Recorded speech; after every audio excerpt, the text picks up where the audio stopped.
Foi uma pergunta feita num dos comentários aqui do vídeo, tá? Feito pelo companheiro Daniel Carvalho. E ele pergunta o seguinte: não entendi bem a distinção entre chefatura e liderança. Chefe seria uma palavra para expressar a valorização e respeito que as massas e integrantes dos quadros têm por um determinado camarada, independentemente da ocupação efetiva de uma posição de liderança na estrutura organizativa, enquanto liderança seria o cargo, posição ocupada por um camarada em um coletivo de organização, desde a base até a cúpula. Não sei se foi muito claro nas perguntas. Bom, basicamente é a pergunta entre chefatura de chefes e liderança. Então vamos abordar isso, né? E vamos abordar isso através daquele que melhor formulou o problema, né, de chefes, chefaturas, né, e dirigentes. Lenin já havia desenvolvido bastante, o presidente Mao também, principalmente Lenin havia desenvolvido, mas fundamentalmente quem vai fechar essa questão de forma cabal é o presidente Gonçalo. Então, a gente vai estar lendo aqui, a gente vai estar lendo e comentando sobre dois textos, né, no qual o presidente Gonçalo trata disso, e a gente vai estar podendo responder melhor essa questão, né, de forma mais completa. Então, o primeiro documento, né, que eu gostaria de apresentar é uma parte aqui da entrevista do presidente Gonçalo, né? Os companheiros, né, eu já falei bastante, devem ter visto que foi publicado, né, já aqui no Brasil, a entrevista do presidente Gonçalo através da editora Seara Vermelha. Então, os companheiros podem comprar lá a entrevista do presidente Gonçalo, tá um livro magnífico, né? Essa edição que eu tenho aqui atrás. E, né, aqui é uma publicação mais antiga, feita no blog Servir ao Povo, da parte 3 da entrevista, e a gente vai estar usando ela de base aqui para tratar sobre o problema. Essa parte 3 aqui, ela está tratando sobre a construção partidária, né? Sobre o Partido Comunista do Peru, sobre a organização do partido. E em um determinado ponto aqui, o presidente Gonçalo vai responder sobre a questão dos chefes. Devo lembrar, né, que a entrevista do século, ela nada mais... ela foi um grande instrumento para propagandear e divulgar ao público em geral todas as teses, resoluções e formulações do primeiro congresso do PCP. Né? Então, na verdade, a entrevista do século deve ser lida com essa forma, não é simplesmente uma entrevista, mas sim uma generalização dos grandes logros, das conquistas e das formulações atingidas pelo Partido Comunista do Peru no seu primeiro congresso, né, que ocorreu entre 1988 e 1989. E aqui o jornal Eu Diário Internacional, ele faz a seguinte pergunta, né? Presidente, mudando um pouco, nos documentos do Partido Comunista, se defende que você é o chefe do partido e da revolução. Que implicação tem e como se opõe à tese revisionista do culto à personalidade? E aí o presidente Gonçalo responde: aqui temos que recordar a tese de Lenin sobre o problema da relação entre massas, classes, partidos e chefes. Essa relação o Lenin trata muito cabalmente no seu livro Esquerdismo, Doença Infantil do Comunismo. Né? Veja como essa obra de Lenin até hoje é usada de uma forma completamente distorcida, né, por aqueles que dizem reivindicar suas obras, mas vejam aqui, né, uma das grandes contribuições universais que já estava nessa obra, né, como o presidente Gonçalo aqui, a relação de massas, classes, partido e chefes. Né?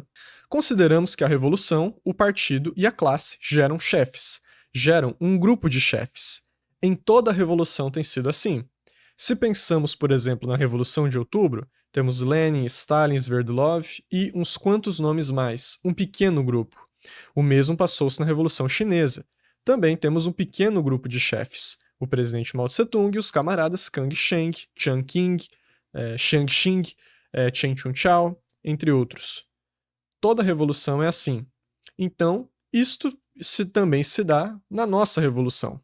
Não poderíamos ser exceção. Aqui não vale que toda regra tenha exceção. Aqui trata-se do cumprimento de leis. Todo processo, pois, tem chefes. Porém, tem um chefe que se sobressai sobre os demais ou que encabeça os demais, segundo as condições, porque não poderíamos ver a todos os chefes com igual dimensão. Marx é Marx, Lenin é Lenin, o presidente Mao é o presidente Mao. A nenhum deles se repete e ninguém é igual a eles. Em nosso partido, Revolução e Guerra Popular, o proletariado gerou também um conjunto de chefes por necessidade e casualidade históricas, no sentido de Engels. É uma necessidade que se gerem chefes, e um chefe. Porém, quem será concretamente o chefe é resultado da casualidade. Ou seja, o conjunto das condições específicas que se concretizam em um lugar e momento determinados. Veja aqui a importância disso. Né? Em primeiro lugar, ele trata como toda a revolução, todo o processo, e no outro texto que a gente vai ver ele já trata como todo o processo social gera cabeças, e toda revolução gera chefes, né? Um conjunto pequeno de chefes. Veja que quando ele está falando de chefe, ele não está falando de dirigente.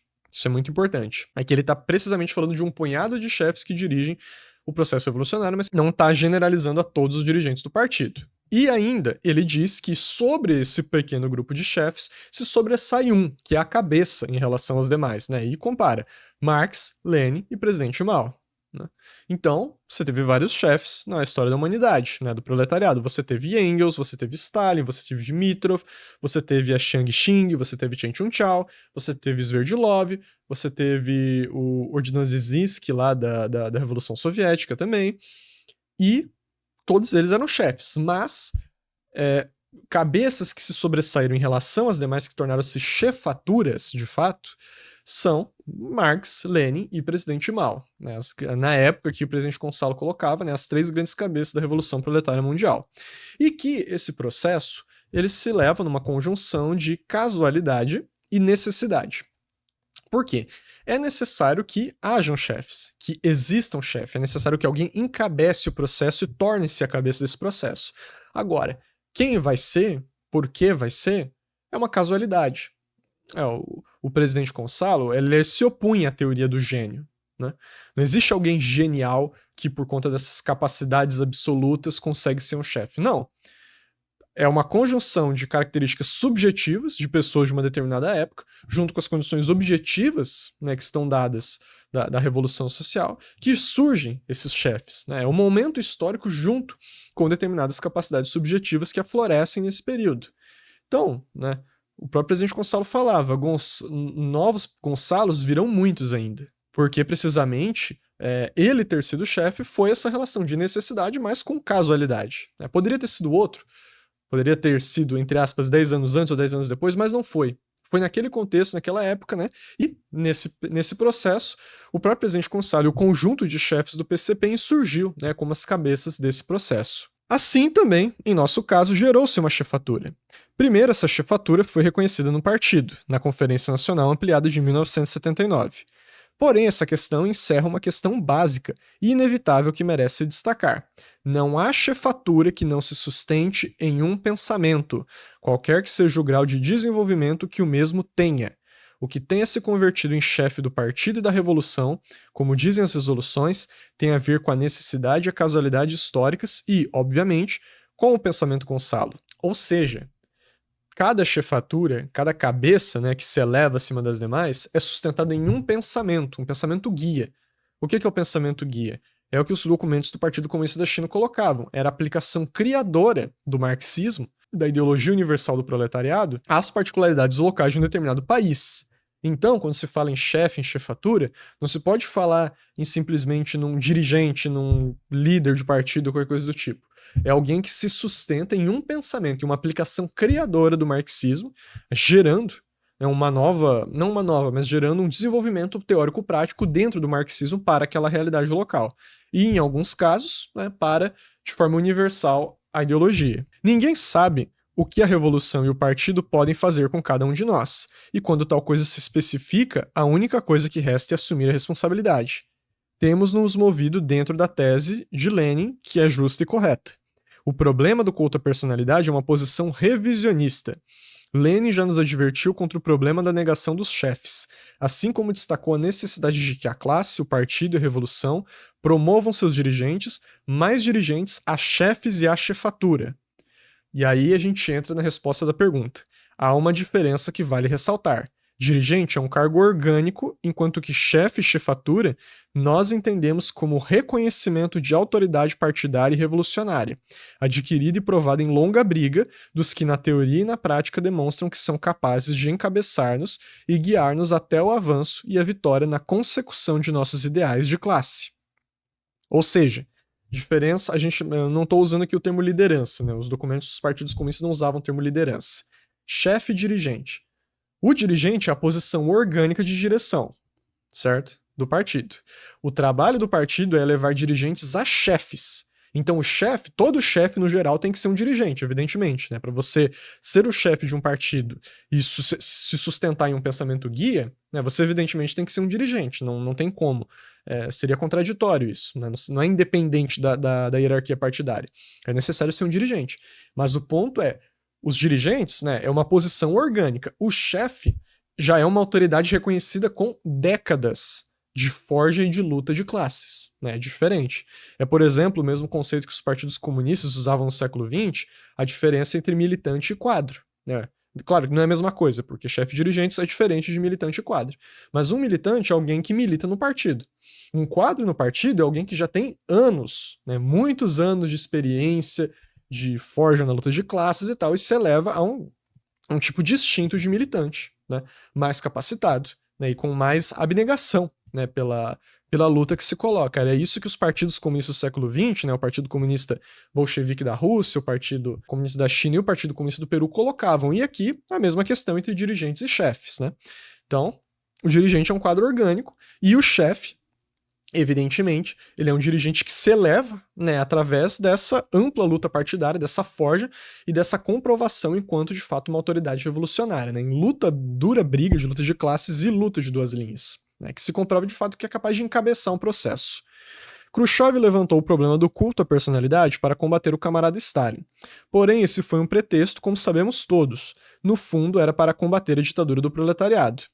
Hoje mesmo Gorbachev volta a desfraudar o culto à personalidade, como também fizeram os revisionistas Liu Shaoqi e Deng Xiaoping. É, por consequência, uma tese revisionista que aponta essencialmente contra a ditadura do proletariado e contra as chefaturas e chefes do processo revolucionário geral para descabeçá-lo.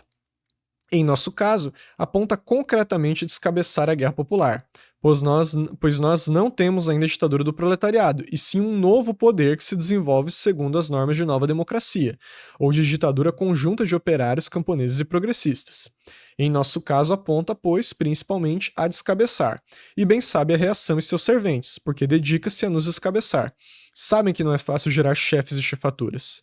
E uma guerra popular, assim como se desenvolve do país, necessita de chefes de uma chefatura, de alguém que represente e a encabece, e de um grupo capaz de comandá-la de maneira inquebrantável.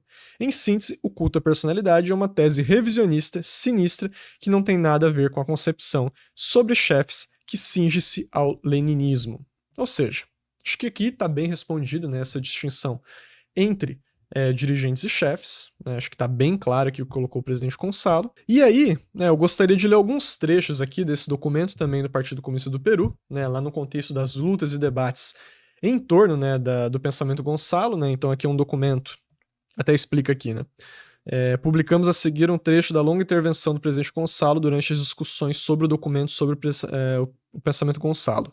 Aqui o presidente Gonçalo disseca os fundamentos do pensamento guia, a necessidade e a casualidade, que determina a inevitável existência de uma chefatura comunista e a relação entre essas coisas. É uma tradução não oficial aqui desse documento, e eu vou ler alguns excertos aqui, né, algumas partes para a gente aprofundar um pouco esse conceito. É um texto que eu não vou, não é tão longo, né, mas eu vou trazer uma lida aqui, tanto para a gente reafirmar o que foi colocado, mas também para a gente aprofundar esse processo, né? Então, vejam aqui o que coloca o presidente Gonçalo, né? Em relação a chefes, e que caso tenha-se em conta o que Lenin estabeleceu sobre o esquerdismo em relação a massas, partidos e chefes. Mas não é como os camaradas dissessem, que esta é a tese de Lenin. Não é assim, camaradas. Não leram bem Lenin. É preciso ler bem Lenin e compreender bem. Se vocês pensarem detidamente, verão que aqui é especificado o problema da revolução, da classe dirigente proletariado e do partido. As três coisas estão sendo especificadas. É isso que se deve ter em conta. Né? E aqui ele até coloca uma coisa muito interessante sobre o estudo do marxismo. Né? Recomendamos-lhes, camaradas, temos que ler bem, estudar e pensar, esforçando-se por uma maior objetividade para entender o que o documento diz, não o que você tem na cabeça. Que o que você tem na sua cabeça perturba, compreensível, mas temos a necessidade e a obrigação de ser objetivo. Temos que combater o subjetivismo. É muito importante. Então reparem nisto, camaradas. Há três questões que são evocadas: a revolução, a classe dirigente, o proletariado e o partido. A ação dos três é o que diz. Essas três questões geram chefes. E aí o presidente Gonçalo começa a delinear isso. E aqui ele começa a desenvolver. Olha que importante. Todo processo do tipo que for, também de tipo literário, tem chefes, tem cabeças. E esses chefes não surgem em grandes quantidades e é necessário um tempo para serem forjados. Lenin insistiu nisso, mas isso já vem de Marx e é mais desenvolvido pelo presidente Mao Tse-tung. É um punhado de líderes, o que uma revolução gera em décadas, e o que é gerado em um número maior são os dirigentes, uma quantidade maior ainda de quadros e toda uma massa de militantes. Então aqui a distinção de chefes, dirigentes, quadros e militantes, aquilo que eu havia especificado antes. No nosso partido, estabelecemos há muitos anos uma relação entre as massas, quadros e dirigentes com uma proporção.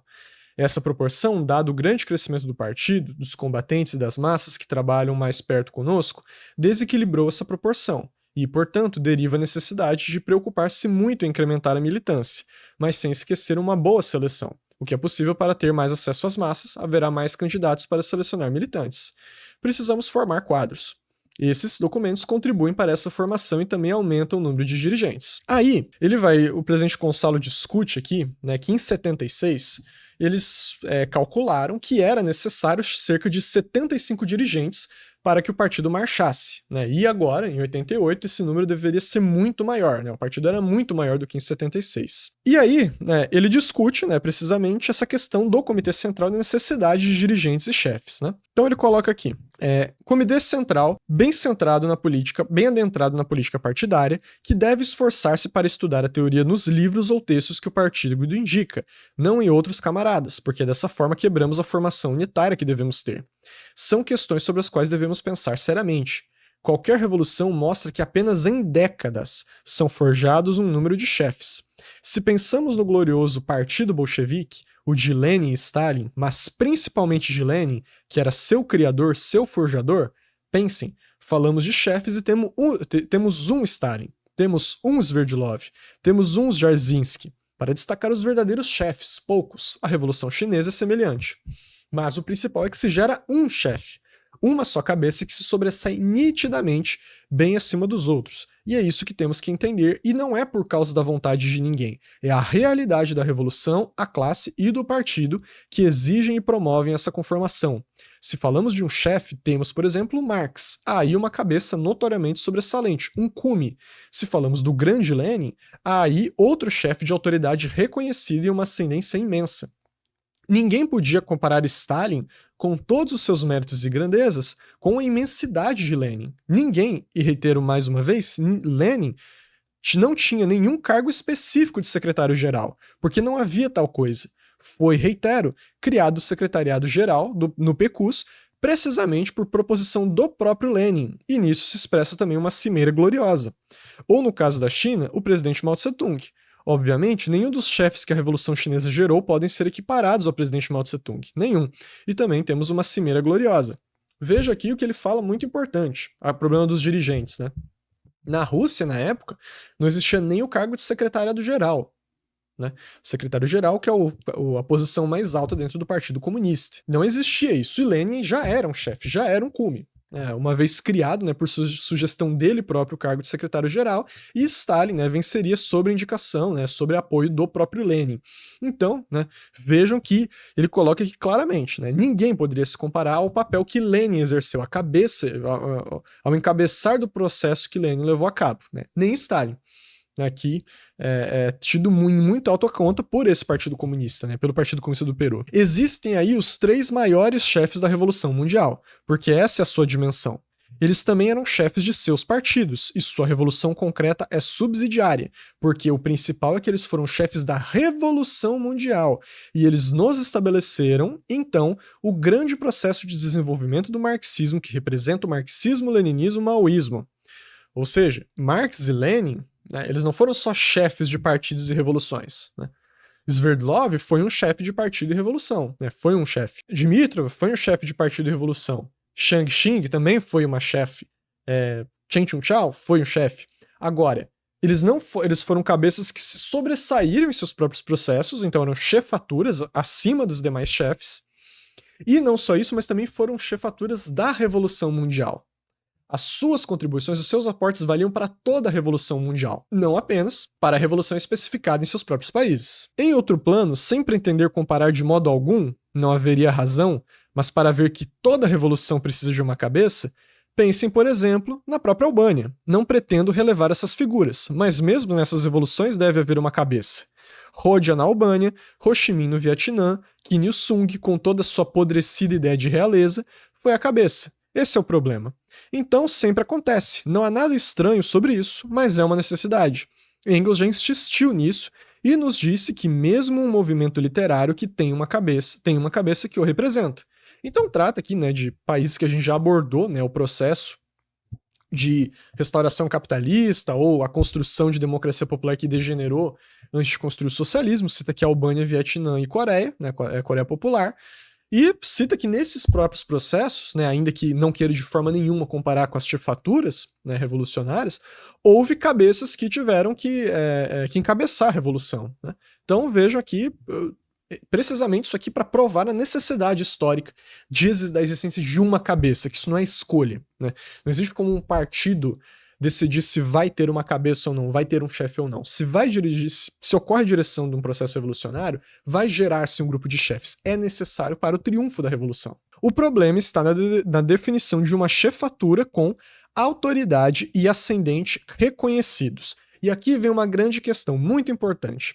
O que seriam autoridades inquestionáveis? Sim, inquestionáveis para a linha vermelha, mas que sejam questionados e negados pão de todos os dias, expressão para algo corriqueiro habitual. Então vejam, né, os documentos do Partido Comunista do Peru destacavam que a chefatura, né, que seria uma autoridade inquestionável. Mas o que significa isso? Significa que, de fato, ninguém vai questionar ela? Não. Né? Na verdade, toda a chefatura na história é extremamente negada, extremamente questionada durante todo o processo de luta. E é assim que tem que ser. É necessário para que ela se forje.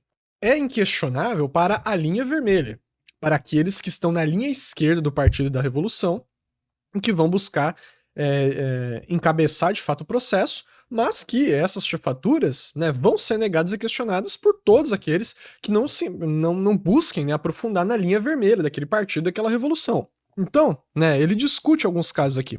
Eu não vou ler todos, né, porque ele discute bastante, mas veja aqui.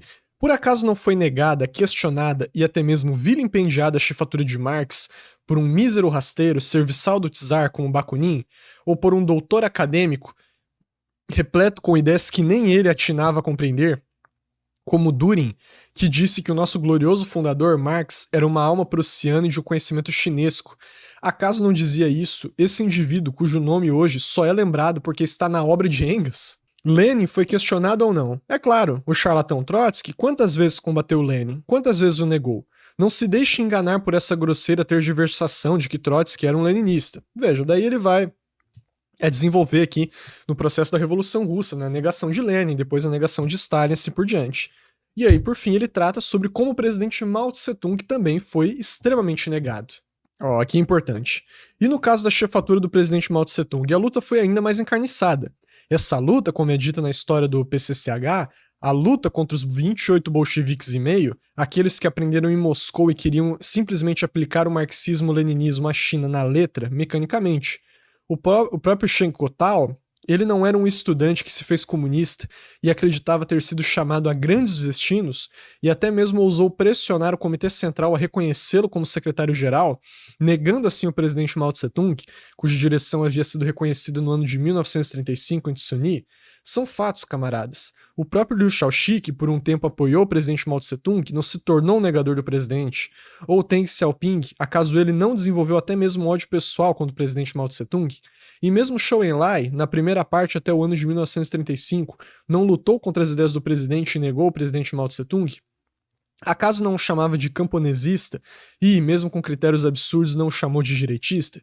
São as coisas que devem ser lembradas. As chefaturas são reconhecidas nos meios das intensas lutas.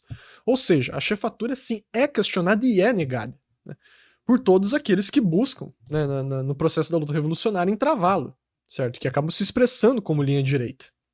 E é precisamente nessas negações que a chefatura vai se desenvolvendo, vai se forjando enquanto cabeça de um processo revolucionário.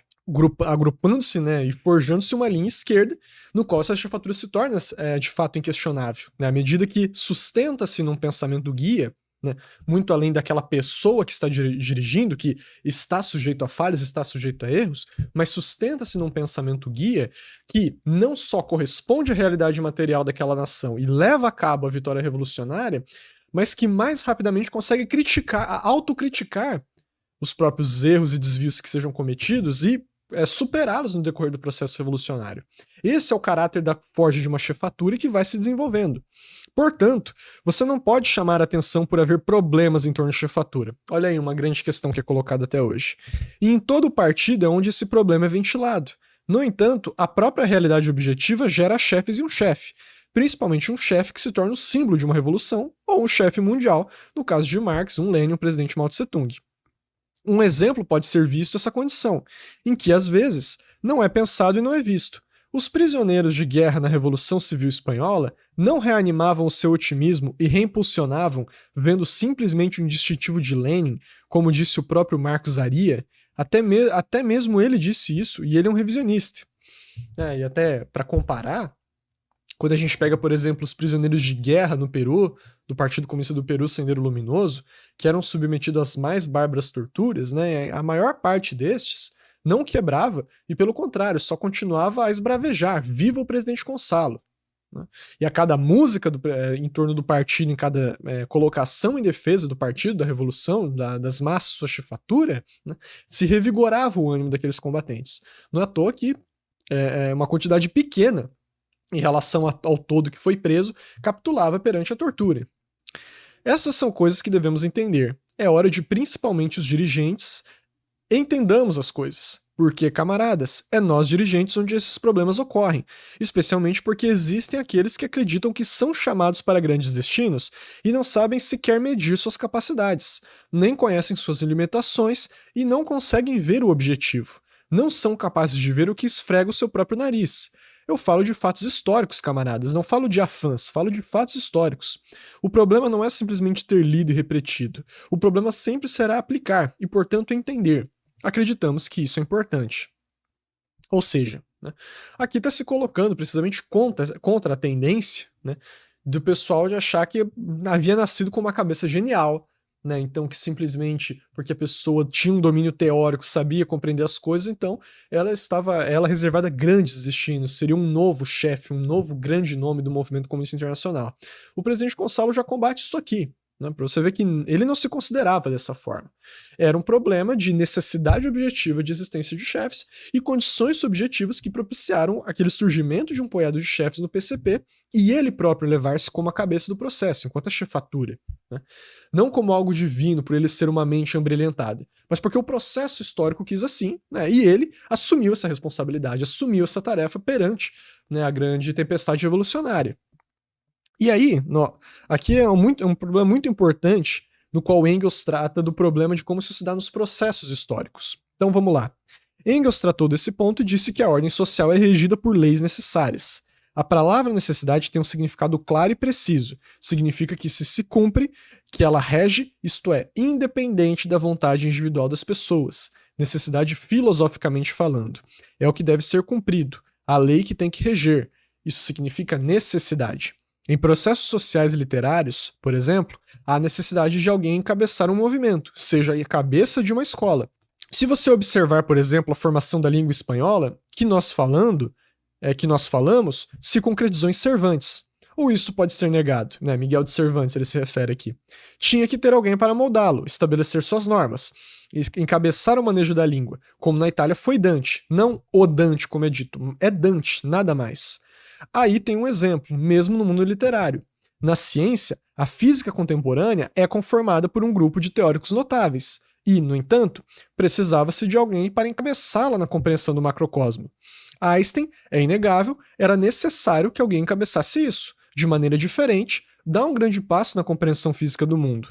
Ou na compreensão do microcosmo, um Planck, que se abre um novo mundo na ciência física. Era necessário, a lei exigia por necessidade que alguém encabeçasse o movimento. Ou em uma luta revolucionária, como estão nos exemplos ventilados no marxismo.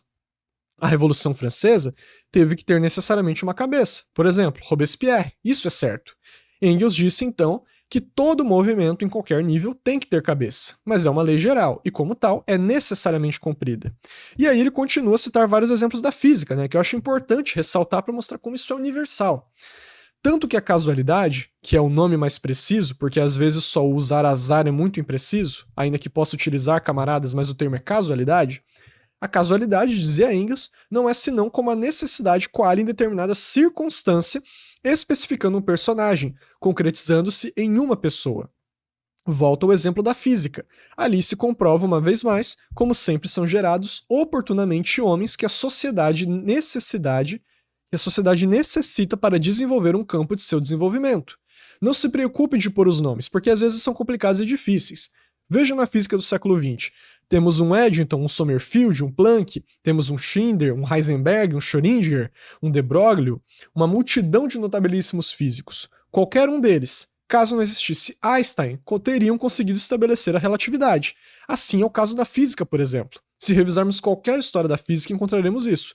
Mas a casualidade, as circunstâncias especificaram que fora Einstein. É assim que a necessidade é entendida. E aí ele discute aqui, por exemplo, o próprio problema do cálculo infinitesimal, quem foi a cabeça, se foi Newton ou foi Leibniz, né? E o presidente Gonçalo toma a posição de que foi Newton que foi a cabeça do cálculo infinitesimal e assim por diante, né? Avançando aqui para o problema, né, de quando se especifica a chefatura e de como isso se expressa posteriormente em um pensamento guia. Então, como é que se coloca aqui? Então nos diz, pensamento guia indispensável para alcançar a vitória e conquistar o poder, e, ainda mais, continuar a revolução e manter o rumo sempre em direção a uma única grandiosa meta, o comunismo. Que função cumpre um pensamento guia? É o que é esclarecido aqui, de modo que serve e diz, indispensável para alcançar a vitória e conquistar o poder. Sem isso, nem sonhar com conquistar um poder. Senão, mostre em um só caso. Não há camaradas. Mas vamos lá. Para que serve? Para continuar a revolução e continuar o rumo. O problema de manter o rumo é fundamental, porque se não for mantido, nós nos desviamos e se desviamos. A revolução é entravada, dificultada, dilata desnecessariamente e pode levar a grandes derrotas, que demandará novo e mais incessante e redobrado esforço para continuar lutando e lutando pela revolução, para a conquista do poder e para a meta. Por quê? A revolução é incontível, mas porque o pensamento guia cumpre uma função, uma necessidade.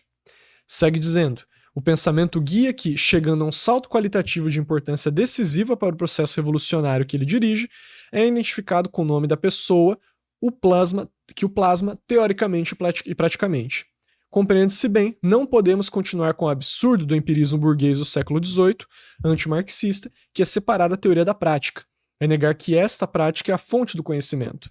Não sabemos que, sem prática, não há conhecimento? Não entendemos isso? O que entendemos, então? Nada. Por acaso, esse não é o ponto de partida da diferenciação entre marxismo e posição burguesa? Acaso não foi essa a primeira das teses estabelecidas por Marx sobre Feuerbach? Então, né, aqui fica claro que o problema do pensamento guia ele se dá na teoria e na prática.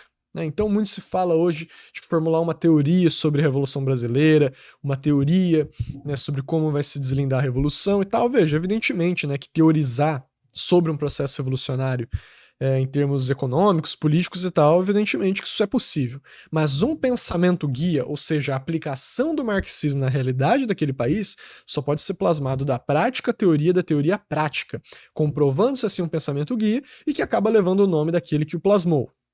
Certo? Aquele que o concebeu teoricamente, praticamente.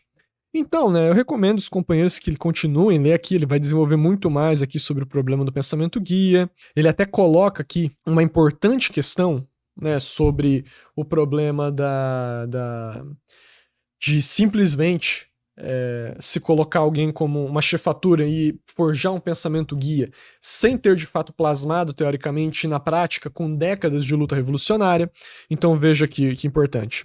A primeira coisa a enfatizar aqui foi forjada ao longo dos anos. Sim, de anos, não é forjada em um dia ou 2. Anos, nem em 3 anos. Em longos anos. Vamos colocar um exemplo. Quando tivemos uma reunião com os camaradas da Espanha, vendo o problema do pensamento guia, do pensamento que chamamos de pensamento Gonçalo, o camarada Roberto, que encabeça o Partido Comunista da Espanha, acreditava que ele era o pensamento Roberto. Eles apenas foram fundados há apenas 6 meses, e ele já acreditava que ele era o pensamento Roberto. Não pode ser, camarada. Quão fácil seria assim, não? Dessa forma, não se gera pensamento em nenhum lugar da Terra. Por quê? Tudo tem um processo. Absolutamente tudo. Não há nada que eu não tenha. Razão. Porque tudo é contradição. A contradição tem curso, um processo.